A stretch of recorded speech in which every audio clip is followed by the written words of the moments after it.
بسم اللہ الرحمن الرحیم۔ حکیم الامت مجدد الملت حضرت مولانا شاہ اشرف علی صاحب تھانوی رحمۃ اللہ علیہ کی کتاب حیات المسلمین سے روح سوم، علم حاصل کرنے کا طریقہ اور قرآن مجید پڑھنے و پڑھانے کا ثواب۔ نمبر 1، جو لوگ اردو حروف پہچان سکتے ہیں اور پڑھ سکتے ہیں یا آسانی سے اردو پڑھنا سیکھ سکتے ہیں، وہ تو ایسا کریں کہ اردو زبان میں جو معتبر کتابیں دین کی ہیں جیسے بہشتی زیور، بہشتی گوہر، تعلیم الدین، قصد السبیل، تبلیغ دین اور تسہیل المواعظ کے سلسلے کے وعظ جتنے مل جاویں، ان کتابوں کو کسی اچھے جاننے والے سے سبق کے طور پر پڑھ لے، اور جب تک کوئی ایسا پڑھانے والا نہ ملے ان کتابوں کو خود دیکھتا رہے، اور جہاں سمجھ میں نہ آوے یا کچھ شبہ رہے وہاں پینسل وغیرہ سے کچھ نشان کرے، پھر جب کوئی ایسا مل جاوے اس سے پوچھ لے اور سمجھ لے، اور اس طرح جو حاصل ہو وہ مسجد میں یا بیٹھک میں دوسروں کو بھی پڑھ کر سنا دیا کرے، اور گھر میں آ کر اپنی عورتوں اور بچوں کو سنا دیا کرے۔ اسی طرح جنہوں نے مسجد یا بیٹھک میں سنا ہے وہ بھی اس کو اپنے اپنے گھروں میں آ کر گھر والوں کو سنا دیا کریں۔ نمبر 2، جو لوگ اردو نہیں پڑھ سکتے وہ کسی اچھے پڑھے لکھے سمجھدار آدمی کو اپنے یہاں بلا کر اس سے اسی طرح وہی کتابیں سن لیا کریں اور دین کی باتیں پوچھ لیا کریں۔ اگر ایسا آدمی ہمیشہ رہنے کے لیے تجویز ہو جاوے تو بہت ہی اچھا ہے۔ اگر اس کو تنخواہ بھی دینا پڑے تو سب آدمی تھوڑا تھوڑا چندہ کے طور پر جمع کر کے ایسے شخص کو تنخواہ دے دیا کریں۔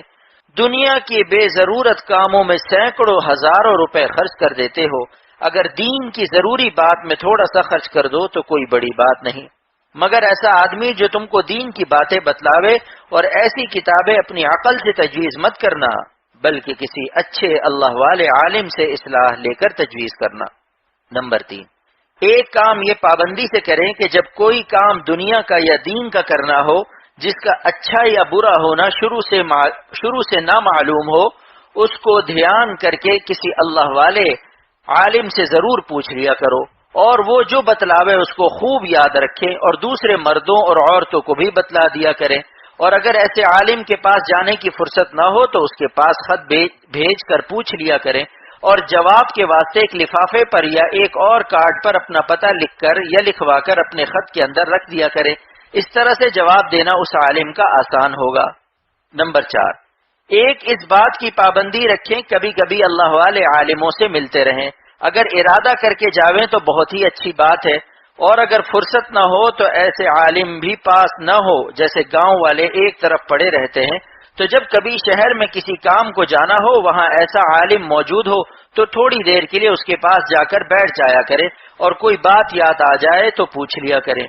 نمبر 5، ایک کام ضروری سمجھ کر یہ کیا کریں کہ کبھی کبھی مہینے 2 مہینے میں کسی عالم کی صلاح سے کسی واعظ کہنے والے کو اپنے گاؤں یا اپنے محلے میں بلا کر اس کا واعظ سنا کریں، جس سے اللہ تعالیٰ کی محبت اور خوف دل میں پیدا ہو کہ اس سے دین پر عمل کرنا آسان ہو جاتا ہے۔ یہ مختصر بیان ہے دین سیکھنے کے طریقوں کا، اور طریقے بھی کیسے آسان۔ اگر پابندی سے ان طریقوں کو جاری رکھیں گے تو دین کی ضروری باتیں بلا محنت حاصل ہو جائیں گی، اور اس کے ساتھ ہی 2 باتوں کا اور خیال رکھیں کہ وہ بطور پرہیز کے ہیں۔ ایک یہ کہ کافروں اور گمراہوں کے جلسوں میں ہرگز نہ جاویں۔ اول تو کفر اور گمراہی کی باتیں کان میں پڑنے سے دل میں اندھیرا پیدا ہو جاتا ہے، دوسرے بعض دفعہ ایمان کے جوش میں ایسی باتوں پر غصہ آ جاتا ہے، پھر اگر غصہ ظاہر کیا تو بعض دفعہ فساد ہو جاتا ہے، بعض دفعہ اس فساد سے دنیا کا بھی نقصان ہو جاتا ہے، بعض دفعہ مقدمے کا جھگڑا کھڑا ہو جاتا ہے جس میں وقت بھی خرچ ہوتا ہے اور روپیہ بھی۔ یہ سب باتیں پریشانی کی ہیں، اور اگر غصہ ظاہر نہ کرے تو دل ہی دل میں گھٹن اور رنج پیدا ہوتا ہے۔ خواہ مخواہ بیٹھے بیٹھائے غم خریدنے سے کیا فائدہ۔ دوسری بات یہ ہے کہ کسی سے بحث مباحثہ نہ کریں، اس میں بھی اکثر ویسے ہی خرابیاں ہو جاتی ہیں جن کا بھی بیان ہوا۔ ایک بڑی خرابی دونوں باتوں میں اور ہے جو سب خرابیوں سے بڑھ کر ہے، وہ یہ کہ ایسے جلسوں میں جانے سے یا بحث مباحثہ کرنے سے کوئی بات کفر کی اور گمراہی کی ایسی کان میں پڑ جاتی ہے جس سے خود کو بھی شبہ پیدا ہو جاتا ہے، اور اپنے پاس اتنا علم نہیں ہوتا جو اس شبہ کو دل سے دور کر سکے، تو ایسا کام کیوں کرے جس سے اتنا بڑا نقصان ہونے کا ڈر ہو۔ اور اگر کوئی خواہ مخواہ بحث چھیڑنے لگے تو سختی سے کہہ دو ہم سے ایسی باتیں مت کرو۔ اگر تم کو پوچھنا ہی ضروری ہو تو عالموں کے پاس جاؤ۔ اگر ان سب باتوں کا خیال رکھو گے تو دوا اور پرہیز کو جمع کرنے سے انشاءاللہ تعالی ہمیشہ دین کے تندرست رہو گے، کبھی دین کی بیماری نہ ہوگی۔ اللہ تعالی توفیق دے، آمین۔ قرآن مجید کی تلاوت کرنا اور دوسروں کو اس کی تعلیم یا ترغیب دینا۔ نمبر 1، ارشاد فرمایا رسول اللہ صلی اللہ علیہ وسلم نے، تم سب میں اچھا وہ شخص ہے جو قرآن سیکھے اور سکھاوے۔ نمبر 2، ارشاد فرمایا رسول اللہ صلی اللہ علیہ وسلم نے، تم میں سے کوئی شخص جا کر کلام اللہ شریف کی 2 آیتیں کیوں نہ سیکھ لے، یہ اس کے لیے 2 اونٹنیوں کے ملنے سے زیادہ بہتر ہے، اور 3 آیتیں 3 اونٹنیوں سے، اور 4 آیتیں 4 اونٹنیوں سے زیادہ بہتر ہیں، اور ان کی گنتی کے جتنے اونٹ ہو سب سے وہ آیتیں بہتر ہیں۔ یعنی اونٹ تو دنیا میں کام آتے ہیں اور یہ آیتیں دونوں جہاں میں کام آتی ہیں، اور اونٹ کا نام مثال کے طور پر لیا گیا کیونکہ عرب اونٹوں کو بہت چاہتے تھے، ورنہ ایک آیت کے مقابلے میں ساری دنیا کی کوئی بھی حقیقت نہیں۔ اس حدیث سے معلوم ہوا اگر کسی نے پورا قرآن بھی نہ پڑھا ہو، تھوڑا ہی پڑھا ہو، اس کو بھی بڑی نعمت حاصل ہو گئی۔ نمبر 2، ارشاد فرمائے رسول اللہ صلی اللہ علیہ وسلم نے، جس کا قرآن خوب صاف ہو اور درجے میں وہ درجے میں ان فرشتوں کے ساتھ ہوگا جو بندوں کے اعمال نامے لکھنے والے اور عزت والے اور پاکی والے ہیں، اور جو شخص قرآن پڑھتا ہو اور اس میں اٹکتا ہو اور وہ اس کو مشکل لگتا ہو، اس کو 2 ثواب ملیں گے۔ یعنی 2 ثواب اس طرح سے، ایک ثواب پڑھنے کا اور ایک ثواب اس محنت کا کہ اچھی طرح چلتا نہیں مگر تکلیف اٹھا کر پڑھتا ہے۔ اس حدیث میں کتنی بڑی تسلی ہے اس شخص کے لیے جس کو قرآن اچھی طرح یاد نہیں ہوتا، وہ تنگ ہو کر اور نا امید ہو کر یہ سمجھ کر چھوڑ نہ دے کہ جب یاد ہی نہیں ہوتا تو پڑھنے ہی سے کیا فائدہ۔ آپ صلی اللہ علیہ وسلم نے خوشخبری دے دی کہ ایسے شخص کو 2 ثواب ملیں گے۔ نمبر 4، ارشاد فرمائے رسول اللہ صلی اللہ علیہ وسلم نے، جس شخص کے سینے میں کچھ بھی قرآن نہ ہو وہ ایسا ہے جیسے اجاڑ گھر، یعنی کوئی مسلمان قرآن سے خالی نہ ہونا چاہیے۔ نمبر 5، ارشاد فرمایا رسول اللہ صلی اللہ علیہ وسلم نے، جس شخص نے کلام اللہ میں سے ایک حرف پڑھا اس کو 1 نیکی ملتی ہے، اور ہر نیکی 10 نیکی کے برابر ہوتی ہے، تو اس حساب سے ایک حرف پر 10 نیکیاں ملتی ہیں۔ اور میں یوں نہیں کہتا کہ الف لام میم ایک حرف ہے، بلکہ اس میں الف ایک حرف ہے اور لام ایک حرف ہے اور میم ایک حرف ہے، یعنی یہ ایک مثال ہے۔ اسی طرح جب پڑھنے والے نے الحمد کہا تو اس میں 5 حرف ہیں، تو اس پر 50 نیکیاں ہیں۔ نمبر 6، ارشاد فرمائے رسول اللہ صلی اللہ علیہ وسلم نے، جس نے قرآن پڑھا اس کے حکموں پر عمل کیا، اس کے ماں باپ کو قیامت کے دن ایسا تاج پہنایا جائے گا جس کی روشنی آفتاب کی روشنی سے بھی زیادہ خوبصورت ہوگی۔ یعنی اس حدیث میں اولاد کے قرآن پڑھنے کی کتنی بڑی فضیلت ہے۔ سب مسلمانوں کو چاہیے کہ اولاد کو ضرور قرآن پڑھائیں، اور لڑکوں کو بھی اگر کاروبار میں پورا پڑھانے کی فرصت نہ ہو تو جیسا پڑھا سکو، جیسا حدیث نمبر 2 میں معلوم ہوا، اور اگر حفظ نہ کرا سکو تو اس کو ناظرہ ہی پڑھاؤ، اور اگر حفظ کرانے کی توفیق ہو تو اور بھی اچھا ہے۔ نمبر 7، ارشاد فرمائے رسول اللہ صلی اللہ علیہ وسلم نے، جو شخص قرآن پڑھے اس کو حفظ کرے اور اس کے حلال کو حلال جانے، اس کے حرام کو حرام جانے، یعنی عقیدہ اس کے خلاف نہ رکھے، جیسے اوپر والی حدیث میں عمل کرنے کو فرمایا تھا، اس میں اس پر عقیدہ رکھنے کو فرمایا، تو اللہ تعالیٰ اس شخص کو جنت میں داخل کرے گا، اور اس کی سفارش اس کے گھر والوں میں ایسے 10 شخصوں کے حق میں قبول فرماوے گا کہ ان کے لیے دوزخ لازم ہو چکی تھی۔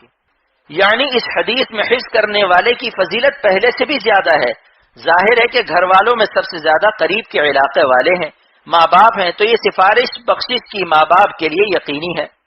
نمبر 8، ارشاد فرمائے رسول اللہ صلی اللہ علیہ وسلم نے کہ دلوں کو بھی کبھی زنگ لگ جاتا ہے، جیسا لوہے کو زنگ لگ جاتا ہے جب اس کو پانی پہنچ جاتا ہے۔ عرض کیا یا رسول اللہ، وہ کون سی چیز ہے جس سے دلوں کی صفائی ہو جاوے؟ آپ صلی اللہ علیہ وسلم نے فرمایا، موت کا زیادہ یاد رکھنا اور قرآن مجید کا پڑھنا۔ نمبر 9، حضرت جابر رضی اللہ تعالی عنہ سے روایت ہے کہ رسول اللہ صلی اللہ علیہ وسلم ہمارے پاس تشریف لائے اور ہم قرآن پڑھ رہے تھے۔ ہم میں دیہاتی لوگ بھی تھے اور ایسے بھی تھے جو عرب نہ تھے، مطلب یہ کہ ایسے لوگ بھی تھے جو بہت اچھا قرآن نہ پڑھ سکتے تھے، کیونکہ دیہاتیوں کی تعلیم کم ہوتی ہے، اور جو عرب نہیں ان کی زبان عربی پڑھنے میں زیادہ صاف نہیں ہوتی۔ آپ صلی اللہ علیہ وسلم نے فرمایا، پڑھتے رہو، سب خاصے ہیں، یعنی اگر بہت صحیح نہ پڑھ سکو تو دل رنجیدہ نہ کرو، اچھا پڑھنے والے ان کو حقیر نہ سمجھے، اللہ تعالیٰ دل کو دیکھتا ہے۔ اس سے معلوم ہوا کہ خیال نہ کرے کہ ہماری زبان صاف نہیں ہے، ہماری عمر زیادہ ہو گئی، اب اچھا نہ پڑھا جاوے گا تو ہم کو ثواب کیا ملے گا، شاید گناہ ہو۔ دیکھو رسول اللہ صلی اللہ علیہ وسلم نے کیسی تسلی فرما دی اور سب کو پڑھنے کا حکم دیا۔ یہ سب حدیث مشکات میں ہے۔ نمبر 10، ارشاد فرمایا رسول اللہ صلی اللہ علیہ وسلم نے جو شخص قرآن پاک کی ایک آیت سننے کے لیے بھی کان لگائے، اس کے لیے ایسی نیکی لکھی جاتی ہے جو بڑھتی چلی جاتی ہے، اس بڑھنے کی کوئی حد نہیں بتلائی۔ خدا تعالیٰ سے امید ہے کہ بڑھنے کی کوئی حد نہ ہوگی، بے انتہا بڑھتی چلی جاوے گی۔ اور جو شخص ایک آیت کو پڑھ کر وہ آیت اس شخص کے لیے، جو شخص ایک آیت کو پڑھے وہ آیت اس شخص کے لیے قیامت کے دن ایک نور ہوگا جو اس نیکی کے بڑھنے سے بھی زیادہ ہے۔ یعنی جب تک قرآن پڑھنا نہ آوے، کسی پڑھنے والے کی طرف کان لگا کر سن ہی لیا کرے، وہ بھی ثواب سے مالا مال ہو جائے گا۔ نمبر 11، ارشاد فرمایا رسول اللہ صلی اللہ علیہ وسلم قرآن پڑھا کرو کیونکہ وہ قیامت کے روز اپنے پڑھنے والوں کے لیے سفارشی بن کر آوے گا اور ان کو بخشوائے گا۔ نمبر 12، ارشاد فرمایا رسول اللہ صلی اللہ علیہ وسلم نے قرآن کا پڑھنے والا قیامت کے روز آوے گا تو قرآن یوں کہے گا کہ اے پروردگار اس کو جوڑا پہنا دیجئے، پس اس کو عزت کا تاج پہنا دیا جائے گا۔ پھر کہے گا اے پروردگار اس سے خوش ہو جائیے، پس اللہ تعالیٰ اس سے خوش ہو جائے گا۔ پھر اس سے کہا جائے گا کہ قرآن پڑھتا جا اور درجوں پر چڑھتا جا، اور ہر آیت کے بدلے ایک ایک نیکی بڑھتی جائے گی۔ یعنی اس پڑھنے اور چڑھنے کی تفصیل ایک اور حدیث میں آئی ہے کہ جس طرح سنبھال کر دنیا میں پڑھتا تھا، اس طرح پڑھتا ہوا اور چڑھتا ہوا چلا جا۔ جو آیت پڑھنے میں اخیر ہوگی وہی تیرا رہنے کا گھر ہے۔ یہ حدیث ترغیب و ترہیب سے لی گئی ہے۔ یعنی اگر کسی کو قرآن کا ترجمہ پڑھنے کا بھی شوق ہو تو بطور خود نہ دیکھے کہ اس میں غلط سمجھنے کا قوی اندیشہ ہے، کسی عالم سے سبق کے طور پر پڑھ لے۔ دوسرا یہ کہ قرآن مجید کا بہت ادب کرنا چاہیے، اس کی طرف پاؤں نہ کرو،